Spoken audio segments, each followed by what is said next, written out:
Inilagay ni Mister ang kanyang nakomatose na asawa sa bathtub. Aksidenteng natagpuan ang kwintas sa leeg matapos buksan ang gripo. Niyakap ng mga lalaki ang kanilang asawa dahil sa curiosity. Ngunit nakita ang pendant na ibinigay sa estudyante. Sa hindi inaasahang pagkakataon, biglang nagbago ang anyo ng kanyang asawa sa pagkakataong ito. Bumagsak ang lalaki sa lupa at nawalan ng malay. Ngunit sa ngayon, tumataas pa rin ang tubig sa bathtub sa bilis na 10 mm bawat segundo. Maliban sa eyeball na nakakagalaw, ay wala na siyang magagawa pa. 3 segundo lang ang lumipas, tiyak na mamamatay ang babae. Sa sandaling ito, bigla siyang nakaramdam ng sensasyon sa kanyang binti. Maaari lamang subukan ng husto upang hilahin ang lubid. Hawakan ang string gamit ang iyong hinlalaki sa paa at hilahin pataas. Dahil ang presyon ng tubig sa bathtub ay masyadong mataas. Isa pa, sa ngayon ay umabot na sa kanyang ibabang labi ang ibabaw ng tubig. Nag-aalala, dahan-dahan lang niyang naiangat ang kadena ngunit ang rate ng drainage na ito ay hindi nagkakahalaga ng pagbanggit. Bago ang bilis ng pagpasok ng tubig kapag ang tubig ay binaha. Gumamit lamang ng kaunting puwersa. Naputol ang cade ng nakasabit dito. Tumingin sa bukas na gripo, ang tubig ay patuloy na umaagos. Agad na nagdilat ang mga pupil ng babae. Sa sandaling isara niya ang kanyang mga butas ng ilong sa tubig, nagkaroon siya ng ideya. Subukang hawakan ang gripo gamit ang isang kamay na bahagyang gumalaw. Hilahin ang switch holder patungo sa iyo. Nang matatakpan na ng tubig ang mga mata niya, huminga siya ng malalim at sinubukang imulat ang mga mata. Pagkatapos ay ipikit ang iyong mga mata at hilahin ang gripo pabalik. Ang output ng tubig ng gripo ay mas maliit kaagad, ngunit sa ngayon ay nakabaon ang buong ulo niya sa tubig. Wala pa ring pag-asa na mabuhay. Matapos pigilin ang hininga ko sa tubig ng 10 segundo, ilagay ang lahat ng lakas ng buong katawan sa kaliwang paa at dahan-daang iangat. Hampasin ng malakas hanggang sa bumangon ito sa tubig. Ito ay talagang nagbubukas ng takip ng buo. Kaagad pagkatapos, ang tubig sa paliguan ay mabilis na bumaba sa bilis na nakikita ng mata. Makalipas ang 2 segundo ay lumabas na rin ang butas ng ilong niya. Matapos makatakas sa kamatayan, unti-unting namulat ang kanyang katawan.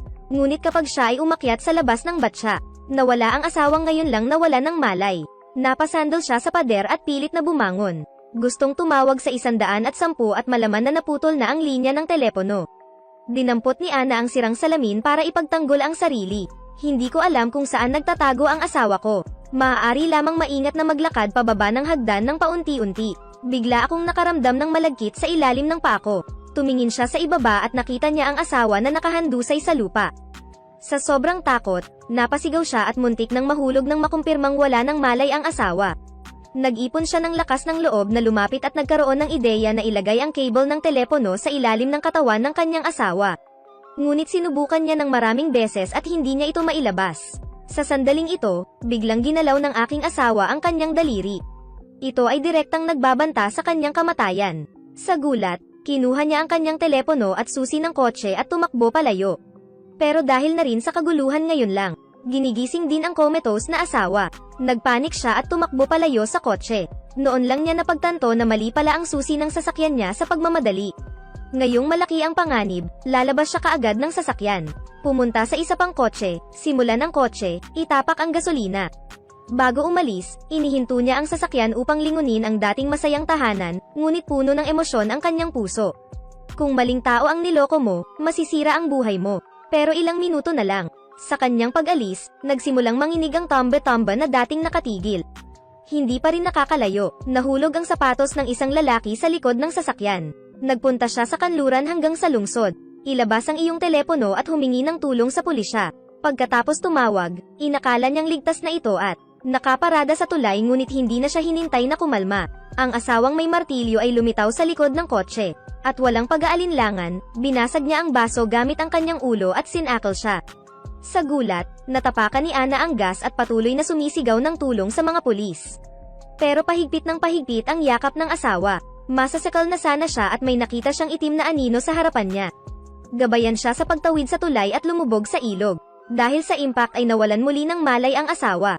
Sa kasamaang palad, hindi mabuksan ang salamin sa bintana. Sa oras na ito, nakapasok na ang tubig dagat sa sasakyan. Medyo lumubog din ang sasakyan. Alam niyang maaari siyang mamatay dito sa pagkakataong ito. Lumingon siya at nakita niyang basag na ang salamin sa kabilang side. Pero nung lalabas na siya, Nagising ang asawa at hinayla siya pabalik sa isang bakal, na lumubog sa ilalim ng dagat at bumagsak sa sasakyan. Ang itaas na corrugated board ay ibinabad sa tubig dagat at may butas ito. Naanod ang babae palabas ng sasakyan. Mapait na nakiusap si Ana sa kanyang asawa na palayain siya. Ngunit sa oras na ito, ang lalaki ay may malupit na ugali na determinado. Kaladka rin ang kanyang asawa sa ilalim ng dagat upang ilibing kasama niya. Paunti-unting lumubog ang ulo ni Ana sa ilalim ng dagat na kalutang na ngayon ang bangkay sa kanyang harapan. Bumalik ang lalaki, ito talaga ang schoolgirl na pinatay niya. Nabitawan ng takot na lalaki ang kamay ni Ana. Sinamantala ni Ana ang pagkakataon na lumabas sa bintana. Gustong humabol ng lalaki, ngunit hinawakan ng bangkay ang kanyang palso hanggang sa tuluyan na itong mawalan ng hininga. Dahan-daang bumitaw ang bangkay. Ibinaon muli ni Ana ang batang babae na pinatay ng kanyang asawa.